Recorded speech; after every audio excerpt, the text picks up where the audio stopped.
بيان صادر عن القوات المسلحة اليمنية.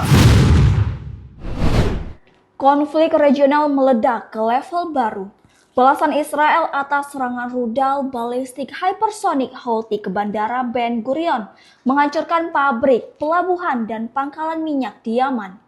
Yang didukung koordinasi dengan Amerika Serikat, serangan ini mengungkap babak baru eskalasi. Di tengah upaya Israel menguasai penuh Gaza dan penekanan poros perlawanan, hanya Houthi yang tersisa di garis depan. Lalu, apakah ini awal dari perang kawasan yang lebih besar? Inilah hot topic, topik terhangat terkait isu-isu di nasional dan internasional yang berdampak signifikan terhadap kita semua.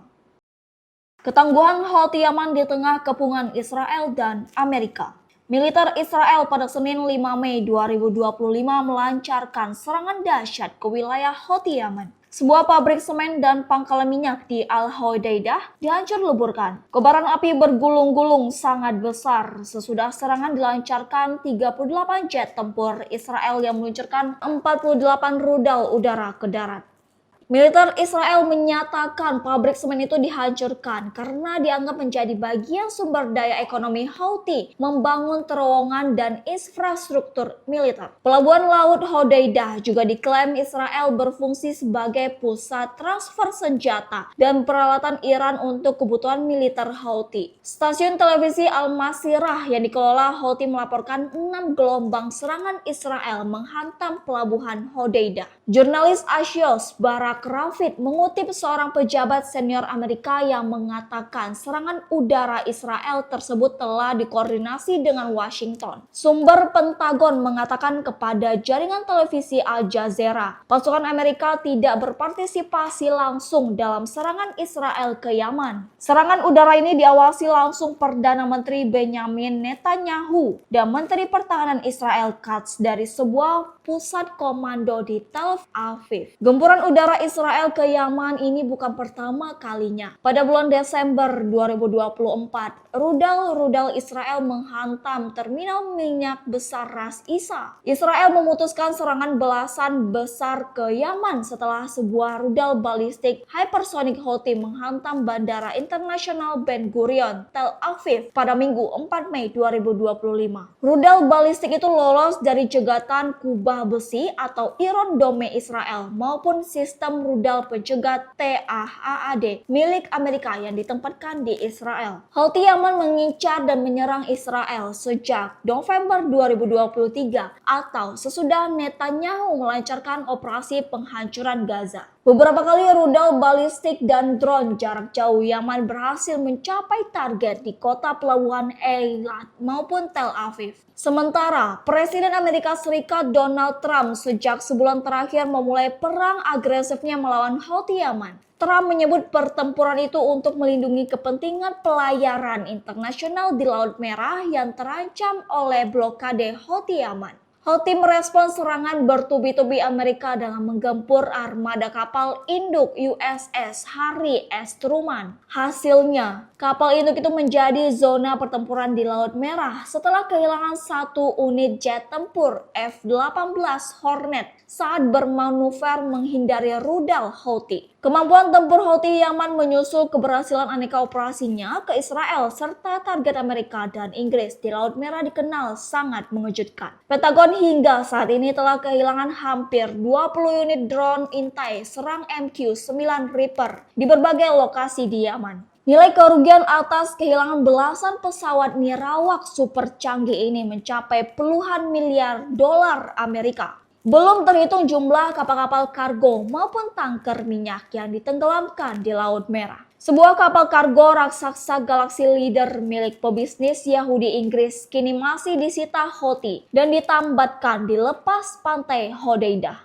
Serangan rudal balistik hari Minggu ke Bandara Ben Gurion, Israel telah dipandang sebagai serangan Houthi paling signifikan. Operasi tempur Houthi ke Israel merupakan aksi solidaritas atas penghancuran Gaza dan penjajaran terhadap Palestina. Apakah Houthi Yaman mampu bertahan menyusul serangan bertubi-tubi Amerika, Inggris, dan Inggris ini? Lalu, bagaimana dengan posisi Iran? Perkembangan terbaru Israel dan Gaza tampaknya akan menentukan bagaimana kelanjutan situasinya. Kabinet Perang Israel dengan suara bulat menyetujui rencana baru militer mereka pada tanggal 5 Mei 2025 untuk memperluas operasi di Gaza. Militer dan pemerintahan Israel akan memobilisasi puluhan ribu tentara dan pasukan cadangannya untuk menaklukkan Gaza. Kata menaklukkan adalah fase baru yang levelnya jauh lebih tinggi ketimbang operasi militer sebelumnya ke jalur Gaza. Israel bermaksud sepenuhnya menguasai Gaza, melenyapkan Hamas dan kelompok bersenjata lainnya dan mengusir penduduknya. Selanjutnya, di bawah kendali penuh militer Israel, penduduk Gaza akan dibantu migrasi sukarela keluarga Palestina, apakah itu ke Mesir atau ke Yordania. Rencana tersebut mencakup penaklukan jalur Gaza dan penguasaan wilayah tersebut. Keputusan itu jelas menandai eskalasi signifikan dalam strategi perang Israel dan muncul di tengah krisis kemanusiaan yang memburuk di Gaza. Sudah lebih dari 52.000 orang tewas di Gaza sejak Oktober 2023. Sesudah Hamas melancarkan operasi mematikan Badai Al-Aqsa ke wilayah Israel pada 7 Oktober 2023. Menurut sumber politik yang dikutip AFP, Perdana Menteri Israel Benjamin Netanyahu terus mempromosikan ide Presiden Amerika Serikat Donald Trump. Namun, rencana Trump bukanlah hal baru sebab sebelumnya Israel telah memiliki agenda untuk membersihkan jalur Gaza secara etnis. Dokumen yang diterbitkan majalah Israel pada Oktober 2023, Kementerian Intelijen Israel telah mengidentifikasi pemindahan lengkap 2,3 juta penduduk Gaza ke Semenanjung Sinai, Mesir. Opsi ini dianggap lebih disukai di antara 3 skenario masa depan Gaza. Rencana tersebut menyerukan pembangunan tenda dan kota permanen di Sinai Utara dan menciptakan zona keamanan tertutup di dalam wilayah Mesir untuk mencegah warga Palestina kembali ke dekat perbatasan Israel. Dua pejabat Israel mengatakan rencana baru penaklukan Gaza yang disetujui kabinet Israel akan dilaksanakan secara bertahap dan mencakup serangan militer berkelanjutan. Target pertama tetap melemahkan Hamas dan mengamankan pembebasan sandera Israel. Selanjutnya akan diikuti penguasaan penuh wilayah enklav Palestina itu. Kepala Staf Militer Israel Herzi Halevi sebelumnya menyatakan puluhan ribu tentara cadangan Israel sedang dimobilisasi. Militer Israel telah menguasai sekitar 50%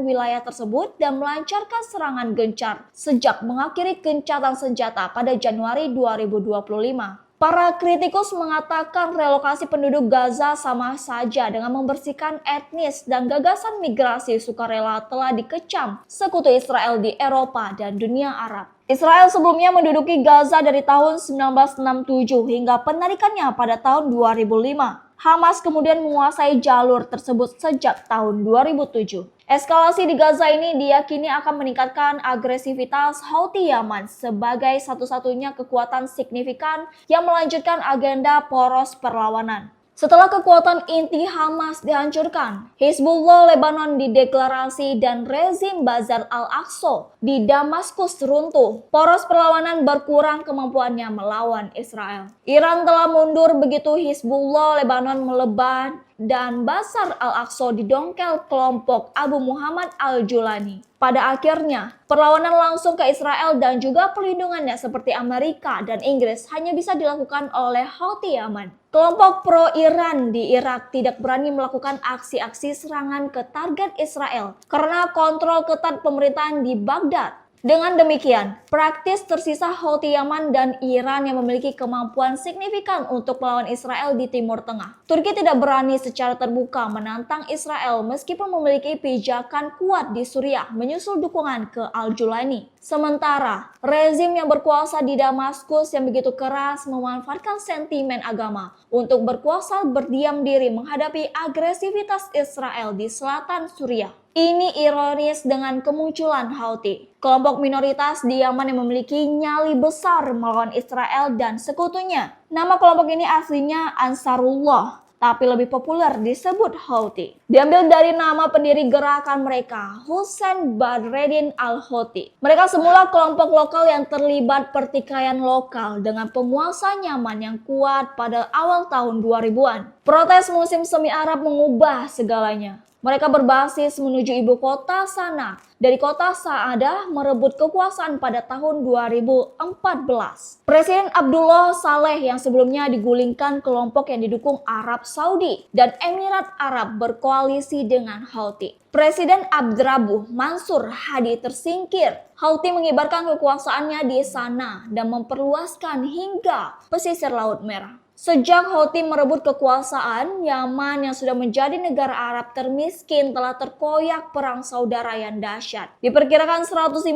orang telah tewas bersama dengan jutaan orang yang bergantung pada bantuan pangan internasional. Selama 7 tahun, Houthi berhasil bertahan dari kampanye udara koalisi besar Arab dan akhirnya mereka sia-sia untuk menggulingkan kepemimpinan Houthi. Meski tidak pernah diakui, kemampuan luar biasa Houthi Yaman menguasai teknologi rudal dan drone jarak jauh adalah sepenuhnya kontribusi Iran. Secara terselubung, Iran menempatkan Houthi sebagai garda terdepan untuk memberi tekanan penuh kepada dunia Arab atas penjajahan Israel terhadap rakyat Palestina. Dari Selat Bab al-Mandeb dan sepanjang Laut Merah, Houthi menyerang kapal manapun yang memiliki hubungan dengan Israel. Ketika kapal perang Amerika dan Inggris datang untuk membela kapal kontainer yang melaju melewati Laut Merah, Houthi mengarahkan serangannya mereka ke kapal-kapal perang tersebut. Houthi sebagian besar mengikuti cabang minoritas Zaidiyah dari Syiah Islam di Yaman. Penduduk Yaman umumnya adalah Islam Sunni yang kiblatnya tentu saja ke Arab Saudi. Kelompok-kelompok di barat termasuk media arus utamanya mencitrakan Houthi Yaman sebagai kelompok yang kasar, kejam, dan sewenang-wenangnya. Perbedaan-perbedaan ideologis, kesukuan, etnis, dan budaya inilah yang dikapitalisasi kekuatan Arab untuk merobek-robek Yaman sejak dulu kala. Ini buku pedoman yang sama yang dipakai di berbagai tempat lain termasuk di Suriah, Libya, Irak, Lebanon, hampir seluruh negara Afrika dan sebagian di Asia serta Amerika Latin. Sejauh ini memiliki kapabilitas Houthi Yaman, jalur dukungan yang masih terbuka dengan Iran dan daya tahan mereka atas agresi asing kelompok. Kelompok ini masih mampu memberi perlawanan serius terhadap Israel, apalagi jika mereka mampu mempertahankan kontrolnya ke pesisir Yaman.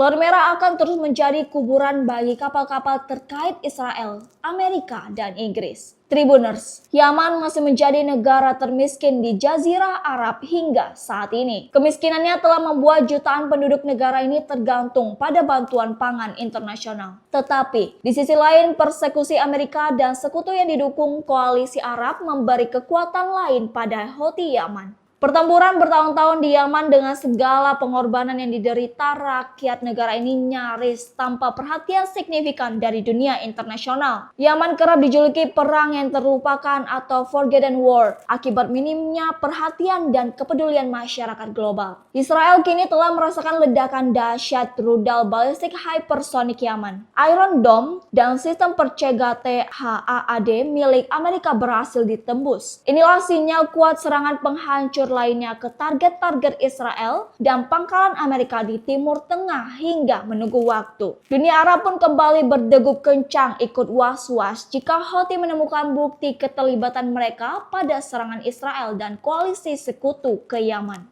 Download Tribun X sekarang, menghadirkan lokal menjadi Indonesia.